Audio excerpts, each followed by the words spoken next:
చదువుకున్నాం. సార్దీసులో ఉన్న సంఘపు దూతకు ఇలాగు రాయును, 7 నక్షత్రములను దేవుని 7 ఆత్మలను గలవాడి చెప్పు సంగతి లేవనగా, నీ క్రియలను నేనెరుగుదును.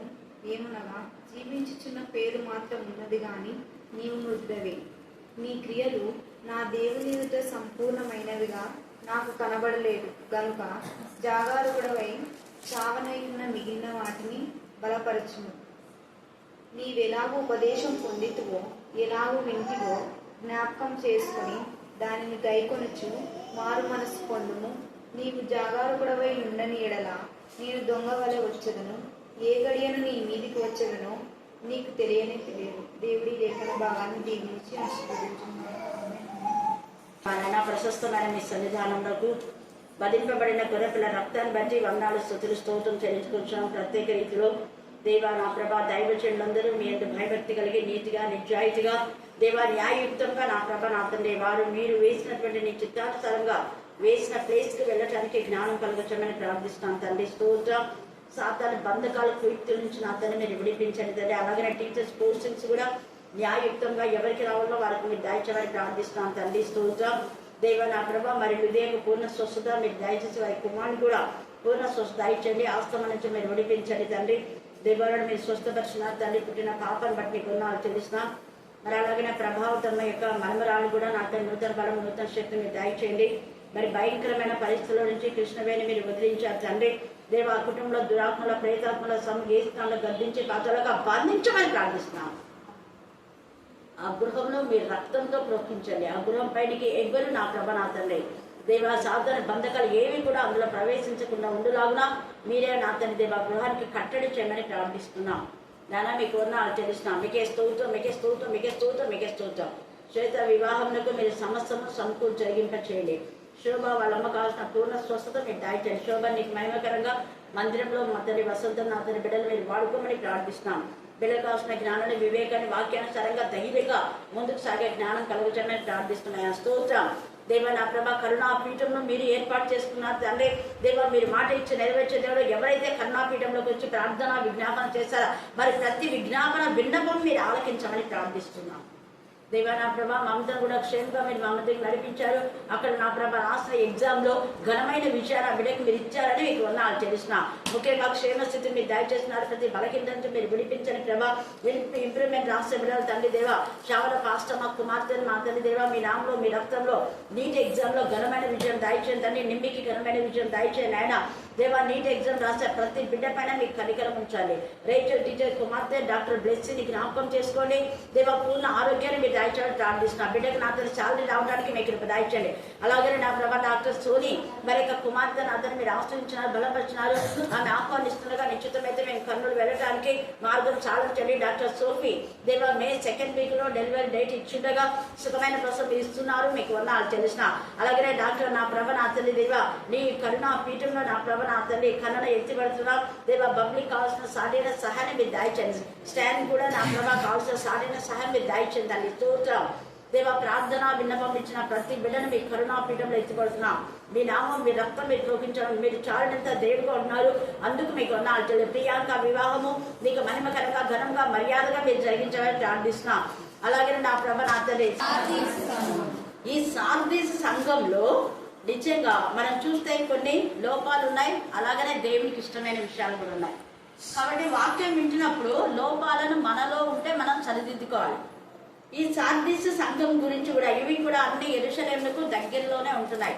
ఆయా అక్కడక్కడ ఉన్నటువంటి సంఘాలు అన్నమాట. ఆ సంఘాలతో పరిశుద్ధాత్మదేవుడు మాట్లాడుతున్నాడు. సార్దీస్ సంఘం గురించినప్పుడు ఆ దూతకు ఇలాగూ రాస్తున్నారు. ఇవన్నీ కూడా లేఖనాలు ఉత్తరాల్లాగా రాసి ఆ సంఘాలకు పంపిస్తున్నారు అనమాట. ఇప్పుడు ఇది సార్దీస్ సంఘంకు రాసినటువంటి లేఖ ఉత్తరం అని చెప్పవచ్చు. ఏమని చెప్తున్నారు అంటే 7 నక్షత్రములను దేవుని 7 ఆత్మలను కలవాడు చెప్పు సంగతులేవనగా అంటున్నాడు. ఈ 7 ఆత్మలు సంఘానికి పంపినటువంటి దూతలు అని మనం చూస్తున్నాం. 7 దూతలు అని చెప్పొచ్చు. తర్వాత 7 నక్షత్రములు ఏమని చెప్పినాడు? 7 సంఘములు. 7 సంఘములు 7 దూతల విధానంలో మనకు అక్కడ తెలియజేస్తున్నాడు. ఏంటి ఇక్కడ ఆ సంఘంలో పరిస్థితి ఏంటి అంటే నీ క్రియలు నేను ఎరుగుదు అంటున్నాడు. ఈ యొక్క రాత్రి కాల సమయంలో పరిశుద్ధాత్మ దేవుడు ఈ సంఘంతో మాట్లాడినట్టుగా మనతో కూడా మాట్లాడుతూ నీ క్రియలు నేను ఎరుగుదును అంటున్నాడు. ఈ రాత్రి మరి మన క్రియలు ఎలాగున్నాయో ఎవరికి వారే ఆత్మ పరిశీలన చేసుకోవాలి. ఒకరు చెప్పని అవసరంలా, వాక్యము ద్వారా మన క్రియలు మంచిగా ఉన్నాయా చెడ్డగా ఉన్నాయా? చెడ్డగా ఉంటే మన క్రియలు మనం సరిదిద్దుకోవాలి. హల్లెలూయా, హల్లెలూయా, హల్లెలూయా. దేవునికి విరోధమైనటువంటి క్రియలు మనం చేయకుండా దేవునికి మహిమకరమైన విధానంలో మన క్రియలు ఉండలాగున ప్రతిరోజు వాక్యము ద్వారా మనం సరి చేసుకోవాలి. మన క్రియలు అనే వెంటనే గలతీయులకు రాసిన పత్రిక 5వ అధ్యాయం 22 వచనంలో మనం ఉన్నామా 19వ వచనంలో ఉన్నామా అని మనం చూసుకోవాలి. మన క్రియలు అంటే అక్కడ అవే క్రియలు. ఆత్మీయంగా ఉంటే ఆత్మ ఫలాలు ఫలిస్తారు. సర్ప సందతి అయితే లోకానుసారంగా ఉంటే గలతీ 5:19 ఉన్నటువంటి క్రియలు వాళ్ళకు ఉంటాయన్నమాట. వాటిలో మనం ఉన్నామా లేదని చూసుకోవాలి. అలాగనే ఆత్మ సంబంధులైతే పరలోక రాజ్య వారసులు అవుతారు. లోక సంబంధులైతే ప్రకటన 21:8లో పిరికివారు, అవిశ్వాసులు, అసఖ్యులు, నరహంతకులు వీరందరూ కూడా నరక అగ్ని కంటకాల్లోకి వెళ్తారు. ఈ క్రియలు ఉంటాయి. అలాంటి క్రియలు ఉంటే వాళ్ళు దేవుని రాజ్యానికి వారసులు కాదు. కానీ మనం దేవునికి ఇష్టమైన క్రియలు మనం చేస్తే దేవుని రాజ్య వారసులు అవుతాం. అందుకనే క్రియలు అంటే మనం చెప్పేటటువంటి ప్రార్థన, వాక్యము, సాక్ష్యం. ముఖ్యంగా మన క్రియలు సాక్ష్యము చెప్పకపోతే దాని ద్వారా అనేక శోధనలు వస్తాయి. సాక్ష్యం అన్నది ఎవరు చెప్తున్నారు అంటే రోమా 8వ అధ్యాయంలో తేటగా మాట్లాడుతుంది. మనం అనుకున్నాం కేర్ నాటుగా తీసుకుంటాం సాక్ష్యం అంటే. ఇక్కడ పరిశుద్ధ ఆత్మనే సాక్ష్యం చెప్పేది. ఇక్కడ సాక్ష్యం చెప్పినందుకు ఇక్కడ మన క్రియకు ప్రతిఫలం ఉన్నది. సంఘంలో చెప్తే ప్రతిఫలం ఉంటుంది. ఇంకా ఆటోలో పనులు చేసే దగ్గర ఎక్కడ ఎన్నిసార్లు చెప్తే అన్ని బ్లెస్సింగ్స్ వస్తాయి. ఇంకా అంతే. కానీ మనం ఏం చెప్తున్నాం అంటే తప్పుడు బోధలు విని సాక్ష్యం చెప్పడానికి వెనుకాడుతున్నాం. సాక్ష్యం చెప్పకపోతే ఎన్ని శోధనలు ఉన్నాయో అన్ని ఉన్నాయి. ఎందుకు అంటే పరిశుద్ధాత్మనే సాక్ష్యం ఇచ్చేది. చదవండమ్మా. మనము దేవుని పిల్లలమని 8వ అధ్యాయం 16వ వచనంలో తేటగా రాయబడింది. మనం దేవుని పిల్లలమని ఆత్మ తానే, చూడండి, ఆత్మ తానే మన ఆత్మతో కూడా సాక్ష్యం ఇస్తే ఇక్కడ పరిశుద్ధాత్మ సాక్ష్యం ఇచ్చేది. ఎవరైనా సాక్ష్యం ఇవ్వకూడదు అని చెప్తే వాళ్ళు పరిశుద్ధాత్మను వ్యతిరేకించినట్టు గుర్తుపెట్టుకోండి. పరిశుద్ధాత్మను వ్యతిరేకిస్తే ఏమైతుంది? ఇక్కడ శాపమే, అక్కడ ఇక్కడ ఎక్కడ క్షమాపణ లేదు ఉంది వాక్యంలో. పరిశుద్ధాత్మకి ఎవరు వ్యతిరేకంగా మాట్లాడినా ఇక్కడ క్షమాపణ లేదు, అక్కడ దేవుని సన్నిధిలో కూడా లేదు క్షమాపణ. అక్కడ క్షమాపణ వేడుకునే అవకాశమే లేదు. అందుకనే ఎప్పటికీ ఉండదు అని అక్కడ అర్థం. ఇస్కరియోతు యూదా పరిశుద్ధాత్మకు వ్యతిరేకంగా సాక్ష్యం ఇవ్వలేదు. యేసే చేసిన మేలును బట్టి సాక్షిగా లేడు. లోక సంబంధులైన అన్న కైపా వాళ్ళతో చేరి తన జీవితాన్ని తానే పాడు చేసుకున్నాడు. యేసేని చంపాలనుకున్నాడు, కానీ ఎవరు చచ్చిపోయారు? ఇస్కరియోతు యూదానే చచ్చారు. కాబట్టి సాక్ష్యం అనేది మిగతా వాళ్ళంతా సాక్ష్యం చెప్తున్నారు, సాక్షి బిడ్డలుగా ఉన్నారు. యేసు ప్రభు 11 మంది శిష్యులు, తర్వాత ఇంకొకరు ఎన్నుకున్నాడు. 12 మంది భూరిగంతాలకు వాడు సాక్షులయ్యారు. వాడు ఎంత సాక్ష్యం చెప్తుంటే అంత ఆశీర్వదించాడు. అపోస్తలుడైన పౌలు కూడా తనకు వచ్చిన దర్శనాన్ని ఒకసారి చెప్పి వదులుకోలే. ఎన్నిసార్లు ఉంది వాక్యం. హల్లెలూయా, హల్లెలూయా.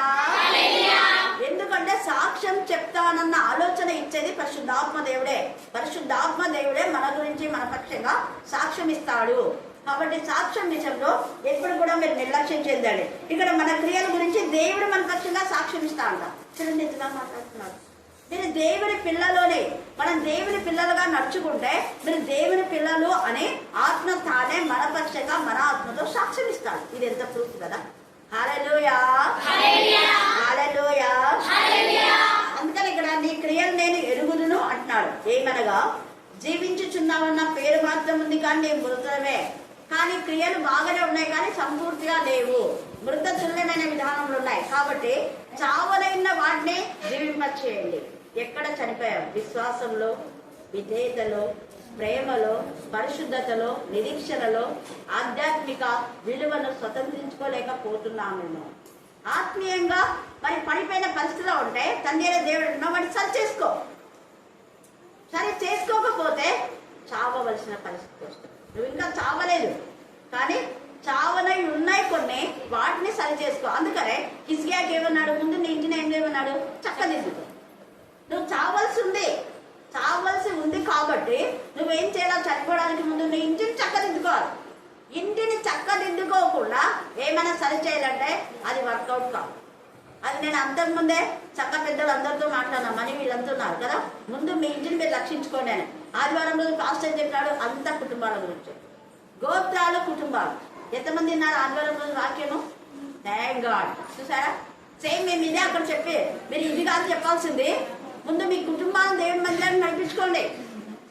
ఆ స్త్రీ ఇక్కడికి రాలా, అక్కడికి రాలా, వీళ్ళు సోమవారమే మంగళవారం వస్తారు, బుధవారమే వస్తారు అంటున్నారు. కనీసం సోమవారం బుధవారం కూడా రాలే మీ వాళ్ళు.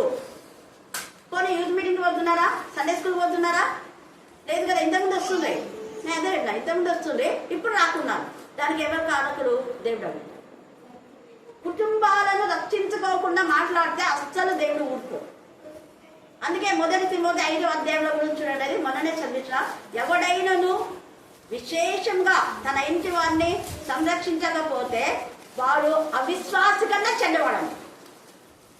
ఎంత లేటుగా పరిశుద్ధాత్మదేవుడు అక్కడ తిమోతిలో రాస్తాడు. మీరు తర్వాత చదువుకోండి, చదివండి. రెఫరెన్స్ చెప్పమ్మా. 5వ అధ్యాయం, మొదటి తిమోతి 5వ అధ్యాయం రెఫరెన్స్ చెప్పు. కరెక్ట్ నువ్వు చెప్పింది. 3వ అధ్యాయం రెఫరెన్స్ చెప్పు. 3వ అధ్యాయం 5వ వచనం చూడండి. ఎవడైనను తన ఇంటి వారిని ఏల నేరక. 3వ అధ్యాయం 5వ వచనం. ఇక్కడ మొదటి తిమోతి 3వ అధ్యాయం 5వ వచనం గుర్తుపెట్టుకోండి. అక్కడ కంటెక్స్ట్ చేయలేదు. ఎవడైనను తన ఇంటి వారిని ఏల నేరక పోయిన ఎలా కాదు. నేను చెప్పింది కరెక్ట్. మొదటి తిమోతి 5వ అధ్యాయం తీసుకోండి. ఎవడైనా తన ఇంటి వారు సంరక్షించకపోయిన ఎలా అతడు విశ్వాస త్యాగం చేసిన వాడే. చదివే వాళ్ళు రెఫరెన్స్ చెప్పాలి. నేను 5 ఇంత ముందు చెప్తున్నా కదా, 5 అని. ఏం షారోన్? వాక్యము తప్పు ఎప్పుడు చేయకూడదు. 5 అంటే 5 అలా అక్కడ చూసుకోవాలి. 5వ అధ్యాయము 8వ వచనం. మన సొంత కల్పన చేయకూడదు.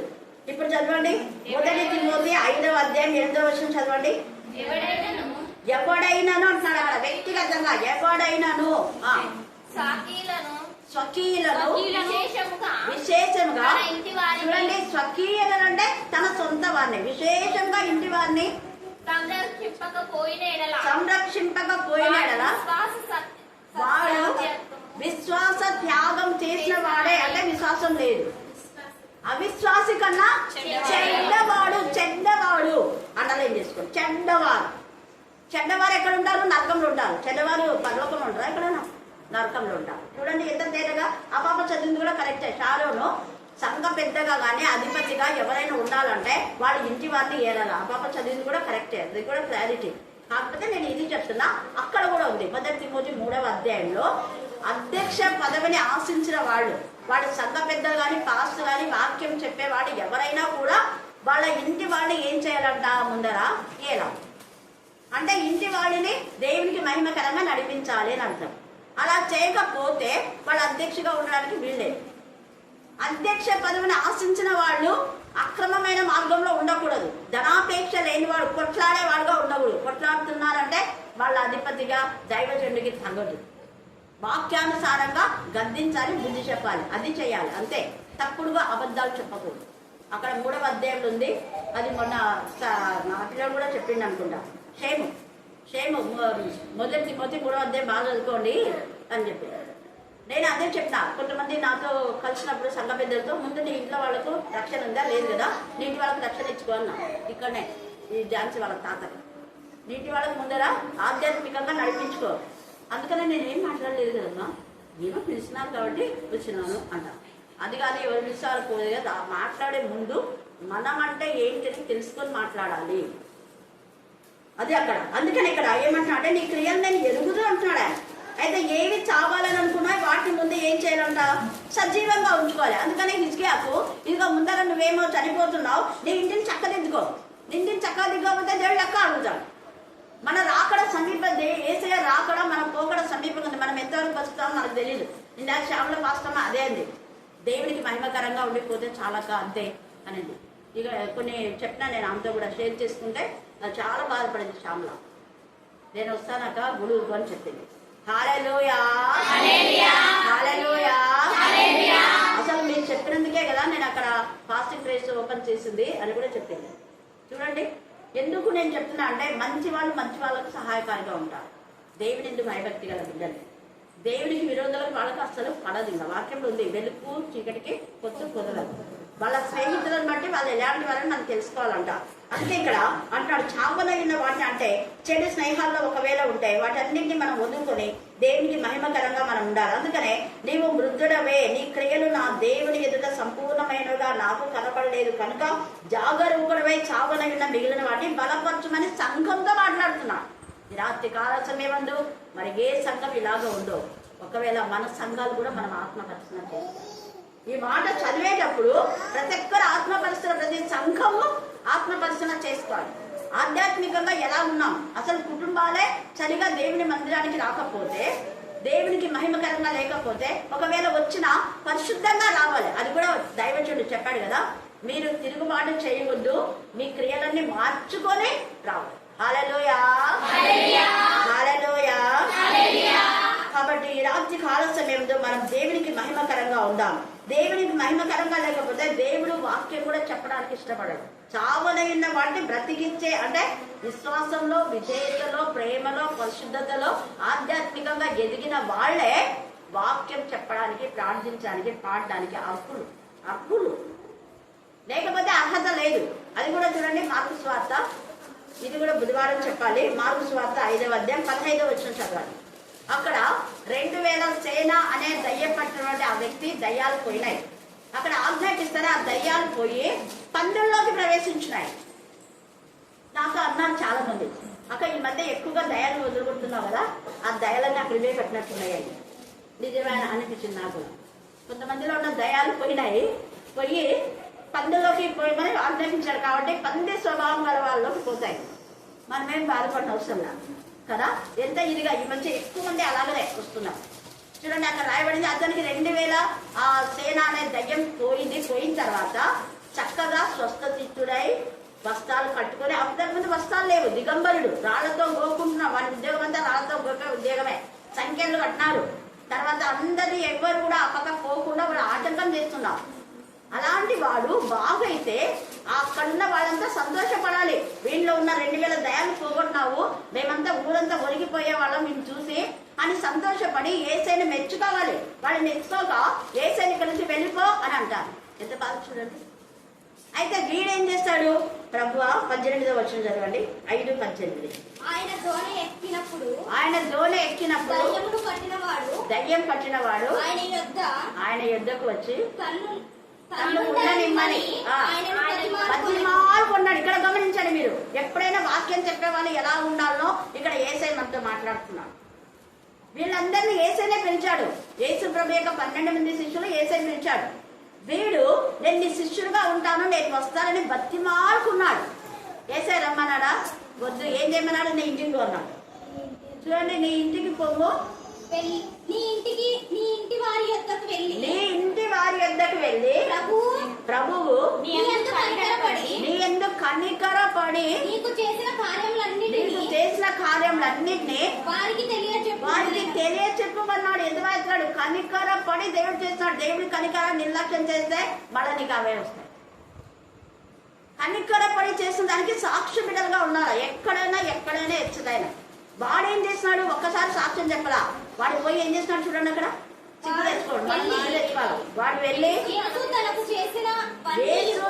చేసినవన్నీ అక్కడున్న ప్రాంతంలో అంతగా దాటించిన అంటాడు. ప్రకటిస్తూనే ఉన్నాడు. ఇక మరి మనం ఎన్నిసార్లు సాక్ష్యం చెప్పినా, ఇతని సాక్ష్యం చెప్తూనే ఉన్నాడు. చచ్చే వాళ్ళు చెప్పినా అంటవాడు. వానికి ఒక ఆశ ఉంది యేసు ప్రభుతో ఉండాలని, కానీ యేసయ్య అలౌ చేయలేదు. ఇది గుర్తుపెట్టుకోండి. యేసు ప్రభు పిలిచిన శిష్యుల వాళ్ళ యొక్క తల్లిదండ్రులందరూ కూడా దేవుడిని భయభక్తి గల వాడు ఆత్మలు ఉన్నారు. అందుకనే వాళ్ళని ఇంటికి పంపలేదు. ఇక్కడ ఈ వ్యక్తినైతే వాళ్ళకు మార్పు రావాలి, పో అన్నారు. అక్కడ ప్రజలు వీడిని బాగు చేస్తున్నాడు కదా అని, యేసయ్య నువ్వు మా మధ్య ఉండని చెప్పాలి. కానీ ఏమంటున్నారు వాళ్ళు అక్కడ? నువ్వు పో, మా దగ్గర నుంచి వెళ్తున్నారు. సిగ్గు లేకుండా ఇన్ని మేలులు పొందుకొని నువ్వు మా ప్రాంతంలో విడిచి వెళ్ళు అన్నారు. ఆ 5వ అధ్యాయంలో అవన్నీ చదివితే 15 నుంచి కూడా ఎంత నీచంగా ఎన్ని విషయాలు దేవుడు అక్కడ బయలుపరుచుకున్నాడు. ఇలాంటి కాల సమయంలో మన ఇంటిని మనం చక్కదిద్దుకునే వారంగా మనం ఉండాలి. అందుకనే 3వ వచనంలో నీవేలాగో ఉపదేశం పొందుతావు ఇప్పుడు అంటున్నాడు. వీడు ఉపదేశం పొందాడు యేసు ద్వారా. యేసే చెప్పాడు ఇవి పోయి మీ ఇంటి వాళ్ళకి చెప్పాలి. ఏం చెప్పాడో అది పోయి చెప్తున్నాడు. ఇక్కడ కూడా నువ్వు ఉపదేశం పొందావు కదా, ఏలాగో వింటివో జ్ఞాపకం చేసుకొని దానిని గైకొనుచు మారు మనసు పొందుము. మనసు మార్చుకో, కట్టపరుచుకుంటూ అంటున్నాడు. నీవు జాగరూకుడవై ఉండని ఎలా నేను దొంగ వలె వచ్చేదను, ఏ గడియను నీ మీదికి వచ్చేదనో నీకు తెలియదు. అయితే తమ వస్త్రములను అపవిత్రపరచుకుని కొందరు సాదృశ్యంలో నీ యుద్ధ ఉన్నారు. వారు అర్హులు కనుక తెల్లని వస్త్రం ధరించుకొని నాతో కూడా థ్యాంక్ గాడ్. నేను అదేనా, నాతో పాటు నా పిల్లలు వాక్యం చెప్తారు. పాలాకిలు వీళ్ళందరూ కూడా ఆ రోజు ఉన్నారు. చిన్నారి వీళ్ళంతా కూడా వాళ్ళు చక్కగా వాక్యంలో తప్పులు ఎక్కడ చెప్తారు. పైగా తప్పు చెప్తే వాళ్ళు నాతో అంటారు ఇది తప్పు ఉంది అని. అందుకే వాక్యం చదువున్నారు. వాళ్ళకి అర్థమైపోతుంది. నాతో చాలా మంది అన్నారు ఒక్క మెసేజ్ కూడా మేము జరిగింది అని. ఇక్కడ చాలా మంది అన్నారు ఈ విషయం. అందుకే అక్కడ ఎంత చక్కగా అంటున్నాడు చూడండి. అర్హులు వాళ్ళు. నేను అదే అంట, కర్ణాపీఠంలో నాకు దేవుడు ఇచ్చిన పిల్లలందరూ కూడా మాణిక్యం లాంటి వాడు, మట్టిలోని మాణిక్యం. వాళ్ళు మీకు అర్థం కాదు, దేవునికి అర్థమైపోయేవాడు. వాళ్ళు దేవునికి మహిమకరంగా ఉన్నారు, వాళ్ళు పరిశుద్ధంగా ఉన్నారు. ఇంతవరకు వివాహమే వెళ్ళిన ప్రతి ఒక్కరు పరిశుద్ధంగానే ఇక్కడి నుంచి వెళ్ళారు. హల్లెలూయా, హల్లెలూయా, హల్లెలూయా.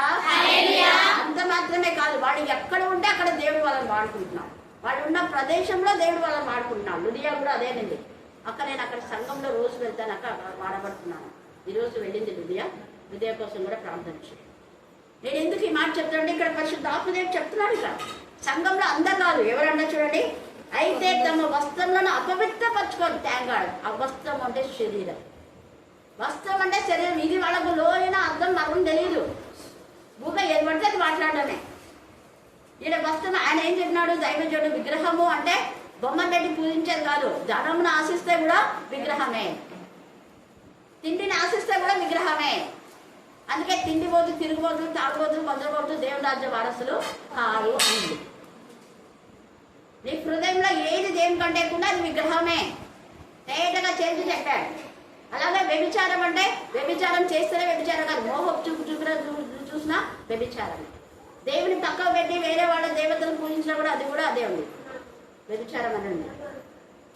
కాబట్టి ఈ యొక్క మన వాక్యం అర్థం చేయ. ఇక్కడ తమ వస్త్రం అంటే తమ శరీరంను అపవిత్రపరచుకొని కొందరు సార్దిస్లోని యుద్ధ ఉన్నారు.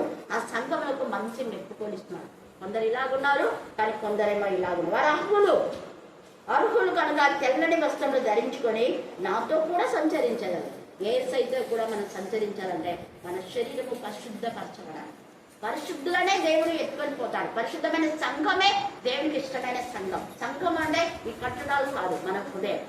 మన హృదయమైన సంఘము దేవునికి మహిమకరంగా ఉంటే, మన కుటుంబాలు దేవునికి మహిమకరంగా ఉంటే కుటుంబ సమేతంగా ప్రభులోకి మనం వెళ్తాం. దేవుడు ఈ లేఖన భాగాన్ని దీవించి ఆశీర్వదించుగాక. ఆమేన్, ఆమేన్, ఆమేన్.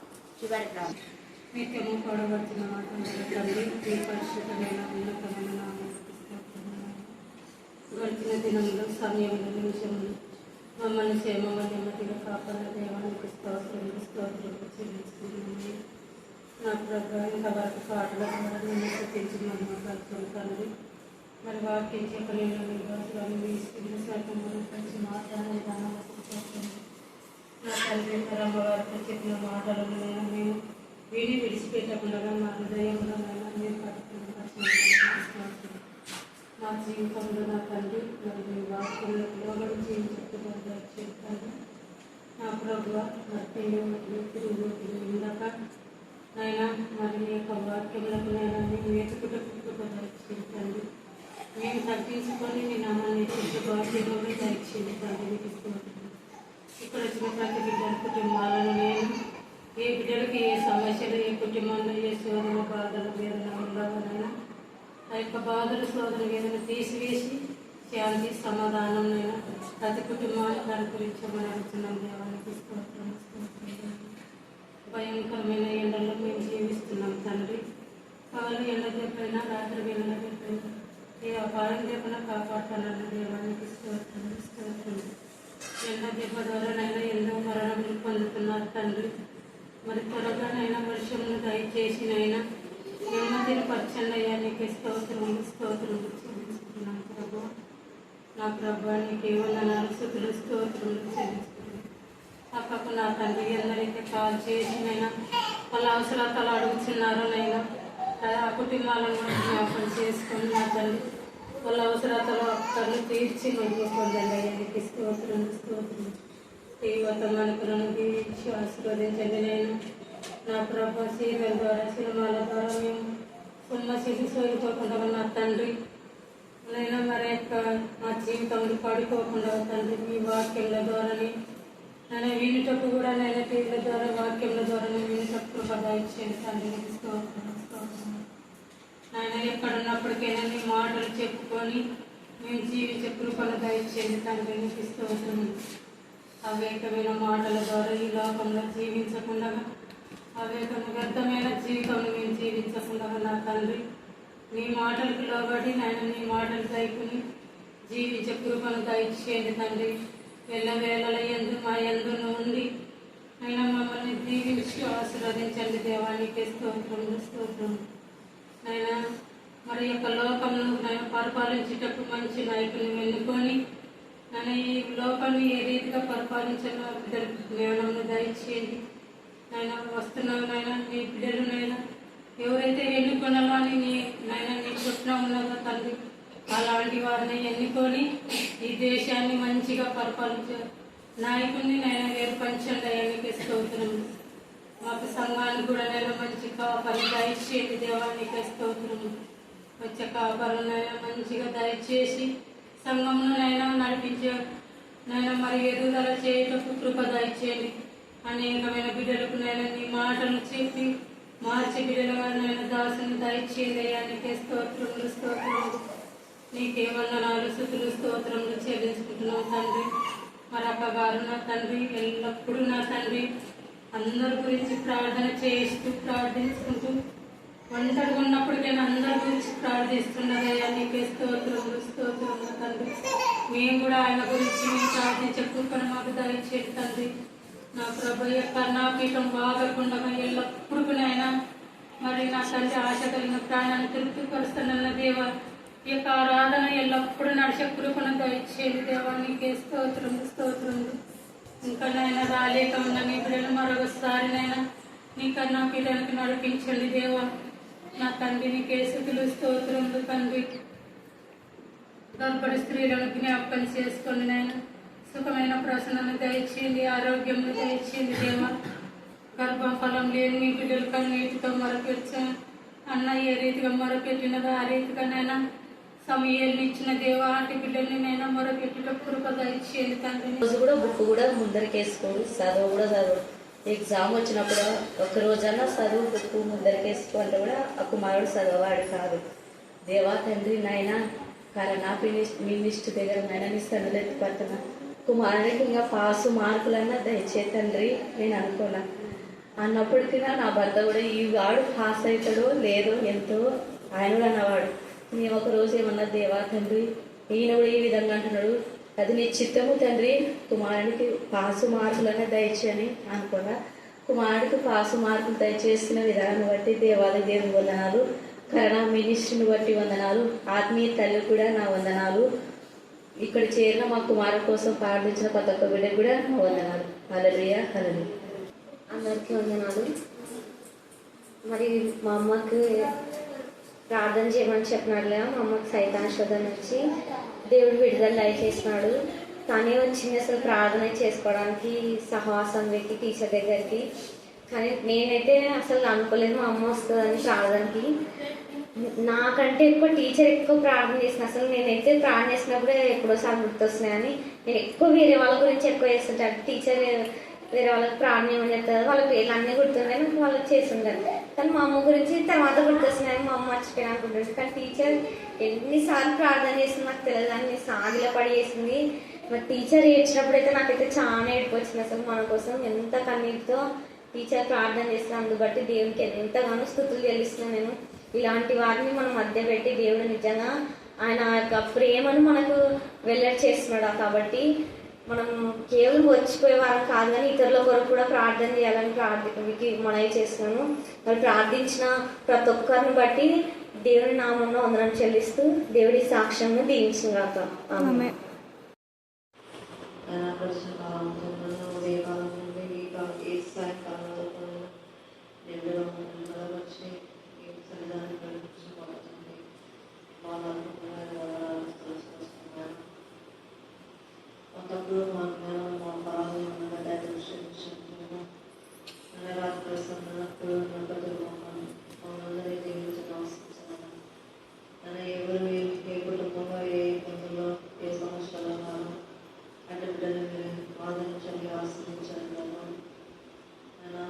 చిన్న ప్రార్థనని ఆలోచించాను, మమ్మల్ని ఆలోచించాను, మరి అమ్మని దీవించాను, ఆశించాను, బిడ్డగా ఆత్మీయంగా బలపరిచిన ఆయన తల్లి వచ్చిన తండ్రి విడిచిన నీవు విలువని వాయిన తండ్రి అవును విశ్వాసంగా బలపరిచిన ఆయన తప్పులు మాలో ఏదైనా లోపం ఉంటే ఉంది బిడ్డగా క్షమించి ఆదరించండి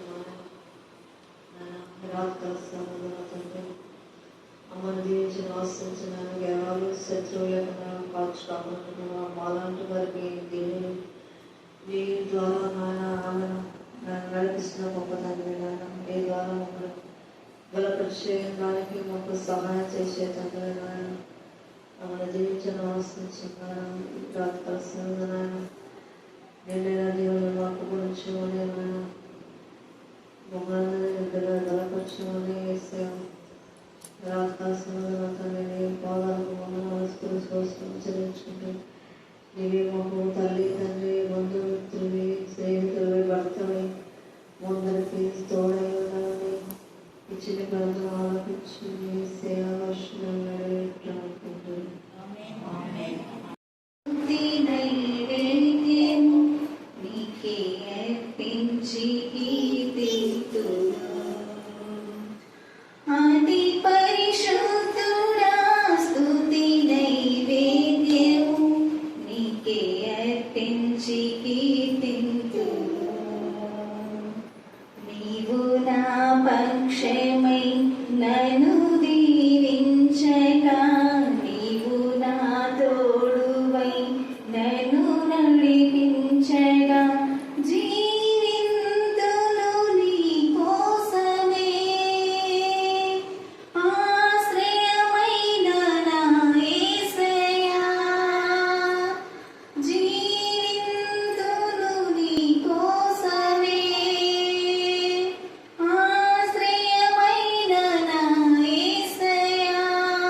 చూడని సరికొత్త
ఏకాత్మ ఏక మనసు ఏకమనము దయచేసి తండ్రి కుమార దేవుని జీవనంలో గర్భఫలం జీవించడం నింపండి. రాజమ్మ శ్రీరామకు నా తల్లి ఏకాత్మ ఏక మనసు ఏకమనము దయచేయండి. తండ్రి దిబ్బమ్మ అక్కడికి కనికరించండి. బిడ్డ కావాల్సిన ఆరోగ్య బలం శక్తిని దయచేసి ప్రార్థిస్తున్నాం. దేవా మీకే స్తోత్రం, మీకే స్తోత్రం, మీకే స్తోత్రం, మీకే స్తోత్రం. మరోసారి నా ప్రభ నా తండ్రి ప్రభావితం కూడా మీరు జ్ఞాపకం చేసుకొని సెలవుని హృదయాకు మీరు అద్భుతమైన స్వస్థత ఇచ్చినందుకు కూడా నీ గొప్ప తెలుస్తూ ఏ స్నామం ప్రార్థిస్తున్నాం. ఆమేన్, ఆమేన్.